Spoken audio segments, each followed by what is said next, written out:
Yo, what's good, y'all? Welcome back to Kid Taj. And yes, I didn't upload in the last 2 days. Those recap videos, they weren't doing amazing.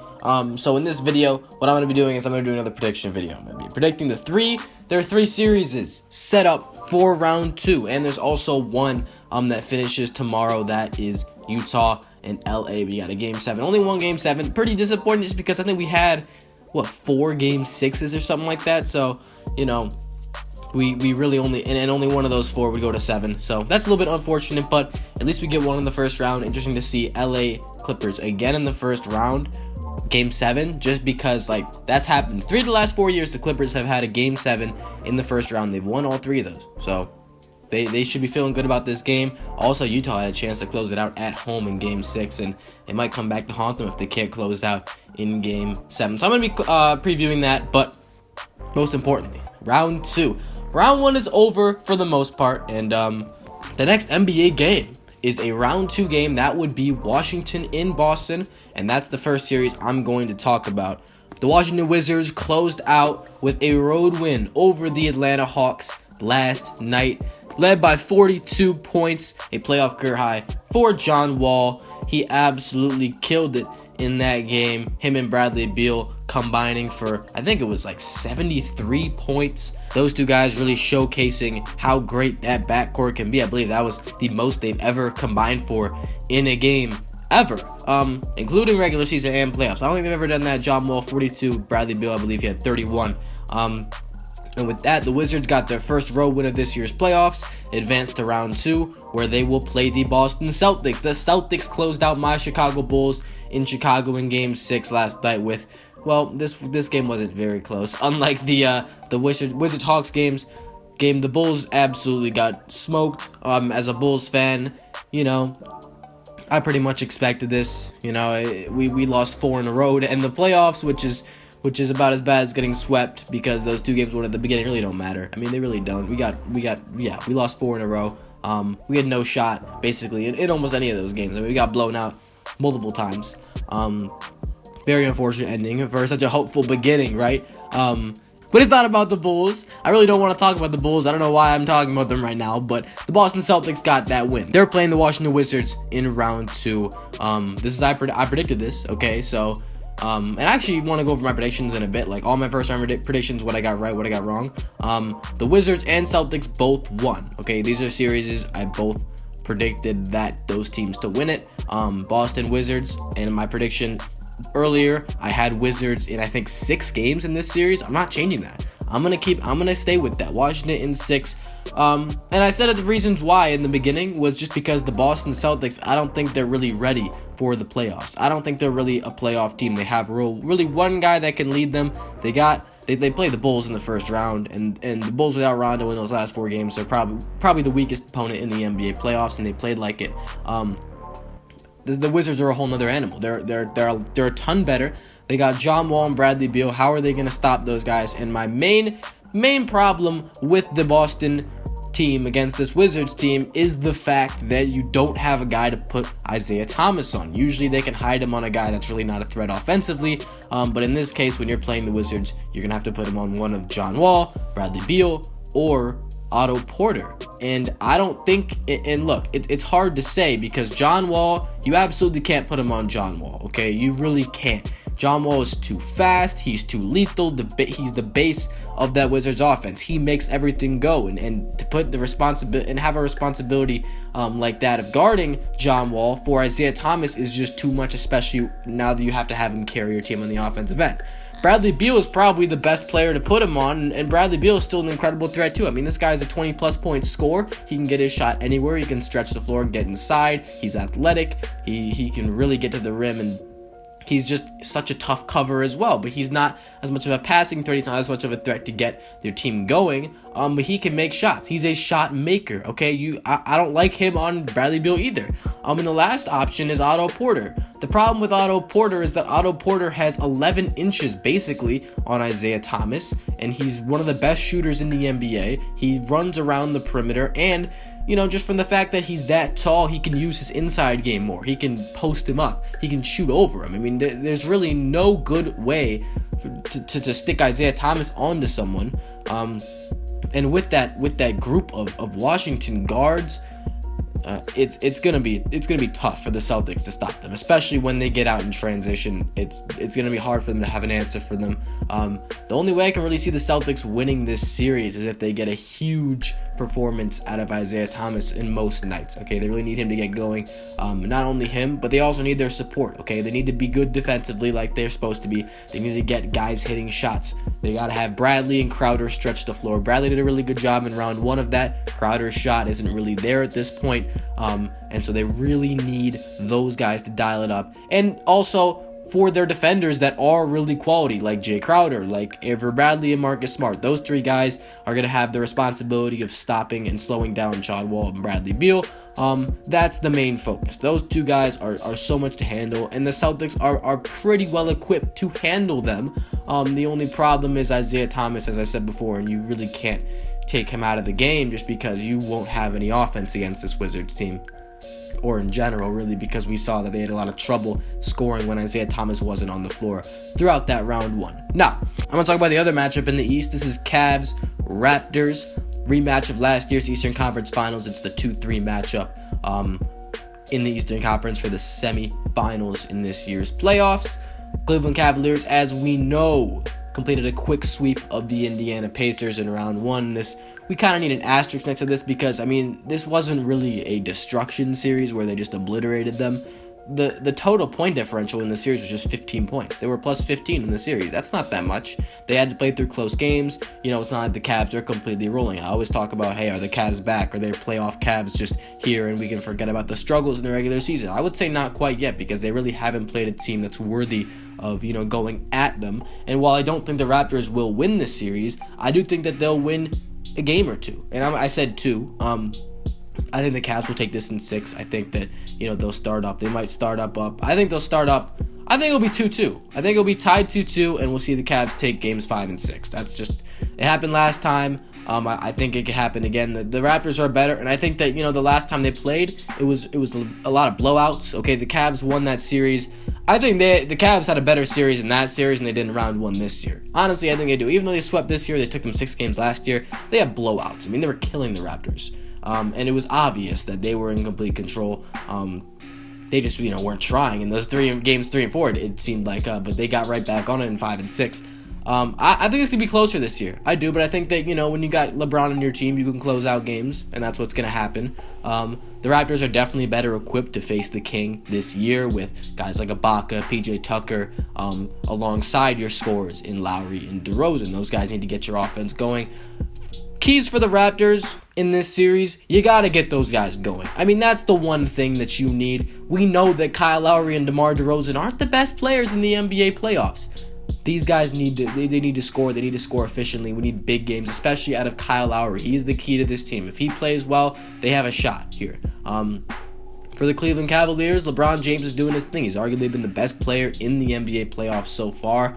And you got those threats from 3. The 3-point shooting is going to be key for the Cavs. That's something that they've been doing extremely well. They space the floor. They utilize LeBron in his natural habitat. And I think, look, that's just a great way to run your offense. But the fear for the Cavs is really the defense. The fact that they were able to win in 4 games last series was more of a product of the fact that, the Pacers just couldn't score nearly as well as they could, but their defense was bad, and that led to the Pacers almost winning games. The Raptors are better than the Pacers, and it might be even harder just because of the fact that your defense is still bad in Cleveland. It's not like they fixed that in round 1. That's still an issue when they play these better teams. That might be exploited, and that's probably going to be a reason why the Raptors take a game or 2, like I said, 2, in this series. The Raptors coming into this series after a win in 6 games over the Milwaukee Bucks. That was a crazy game 6 where Milwaukee came back from down, I believe, 25 points.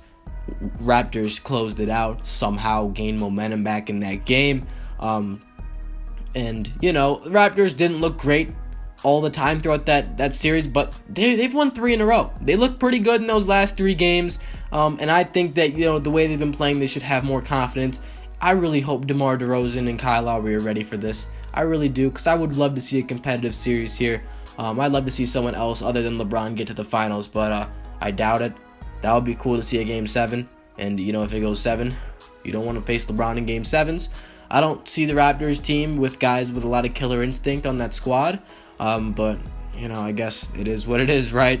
Now, our last series that's been decided, that's a round 2 series that we're gonna see, that would be San Antonio and Houston. The Spurs coming out a 6-game series win over the Memphis Grizzlies. That was a great series. Memphis kept it close in almost every game. Spurs able to close out with a big comeback and grind it out, winning Game 6. That was a fantastic game as well. That Game 4 especially sticks out to me as one of the best games, if not, no, I'd say that's the best game of the playoffs so far.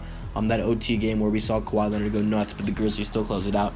The Spurs had a little bit of trouble with the Grizzlies, but that's okay. For people that are saying, oh, well, the Spurs, they lost 2 to the Grizzlies, they can't compete with Golden State in the West now. I mean, you're wrong, because the Grizzlies are a tough out for any team.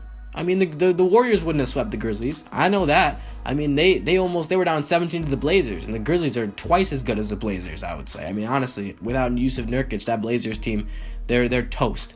The Grizzlies, they stick with teams. That's the key thing to know about the Grizzlies. They're not that good against bad teams, but they're great against good teams. They will give you a fight. They will grind it out. They will keep a close game at all times, and that's what they did. And sometimes they won, sometimes they didn't. They got great performances out of Mike Conley, Marc Gasol, Zach Randolph, those role players that played extremely well in that series, but it's the Spurs. The Spurs close it out, and they're going on to face the Houston Rockets.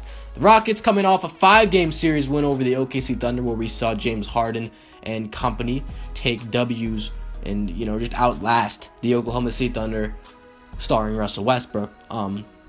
You know, in those games, I just thought that, well, the Rockets had a constant source of offense all series long. The Oklahoma City Thunder couldn't do that. They couldn't put together a full game. They would really excel in that first half and then slowly fall apart and lose at the end. That just seemed to happen over and over again.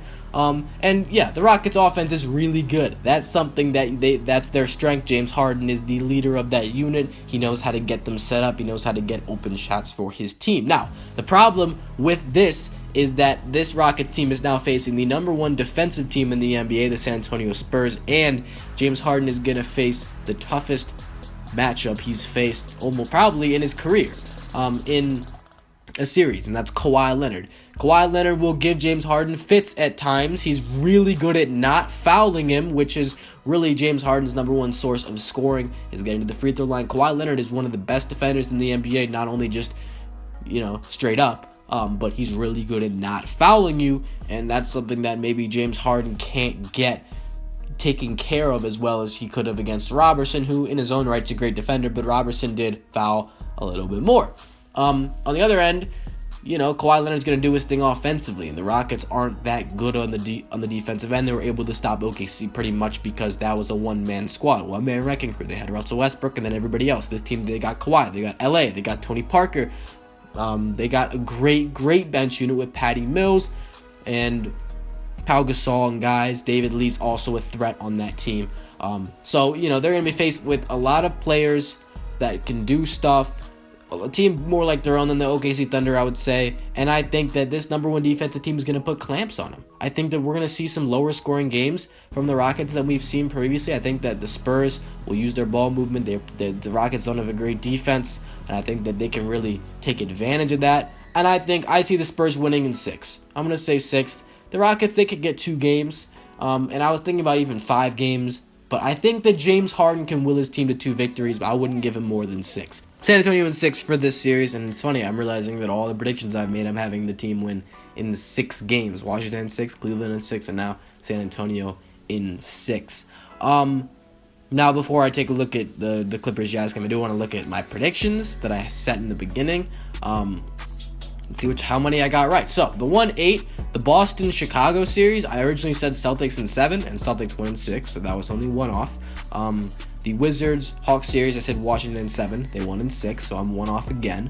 Bucks-Raptors, I got that one right. I believe I said Raptors in 6, and the Raptors won in 6, so I was 1 of 3 there, and the other 2 were very close. Cavs-Pacers, I said Cavs in 5. They won in 4. Again, I was 1 off. So I was 1 off on 3, and I got 1 out of 4 in the East. So, in the West, Warriors-Blazers, I said Warriors in 4. That's 2 that I got right. And the Utah-LA series is not over yet, but I did say Clippers in 7. So if the Clippers take the 7th game, then I'll have that one right too. The 3-6 in the West, Houston-OKC, I said Rockets in 6, but I was like saying, okay, but I can see them in 5. And earlier before the series started, I was like, oh, Rockets in 5. But then I said Rockets in 6 in the official prediction. So yeah, I'll take the 1 off for that one. And San Antonio, Memphis, I said San Antonio in 5. It was San Antonio in 6, so 1 off. So look, yeah, I only got, I believe, what was that? I only got 2 right. And I could get 3 tonight with the LA win, but all the other ones I was just 1 off, every single other one. So like, I think my predictions were good overall. And now we're gonna preview that LA-Utah game, which is the last game of the first round, our only game 7, unfortunately. This is a key game, obviously, for both teams. It's a game 7, but it's all on the line here. The LA Clippers, this could be the last time we see Chris Paul, Blake Griffin, and DeAndre Jordan all together. Maybe, I know DeAndre is staying there, and Chris Paul actually said he was going to resign, but I don't know. I mean, I guess, that means he is going to resign, but I don't think it's a very good idea because Blake might be out of there. Either way, Blake's injured and Utah's fully healthy. They did lose 1, but you got Chris Paul on that LA team. He knows how to win in this situation. I think he can lead the LA Clippers to a win.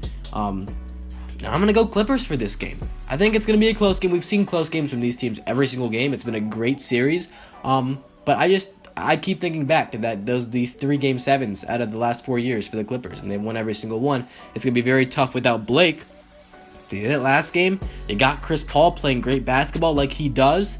And he's been great in those game 7s in the last few years. I think that he'll do it again. The Jazz might bring it all. But look, the Clippers have the experience in this first round. And look, I know it's tough. It's tough to say, but they're at home. And we need good performances from Utah out of guys like Joe Johnson, Gordon Hayward, George Hill, Rudy Gobert, Joe Ingles. I don't know if you can count on all that, but I think Chris Paul can lead this team to a win. I don't know exactly how it's going to look, but they took last game. I got a feeling if they lose, then, I'm off. I went off, or I missed another prediction, but hey, whatever. That's fine. I don't really care who wins, but it's going to be very fun to watch this game tomorrow. And last, to what that series was like, it would be Golden State versus either LA or Utah. Either way, I'm going to say Golden State in 5. Maybe Utah could take 2 games. I wouldn't be very surprised if Utah took 2 games because Utah's decent. They'd have a better chance against the Warriors, but the Clippers always get smoked by the Warriors. So I'd probably say Warriors in 4 or 5 against them. Yeah, that's going to do it. That's going to do it for this video. If you enjoyed it, feel free to leave a like, comment what you thought, subscribe if you're new, and yeah, I'm out. Thanks for watching, y'all. Peace.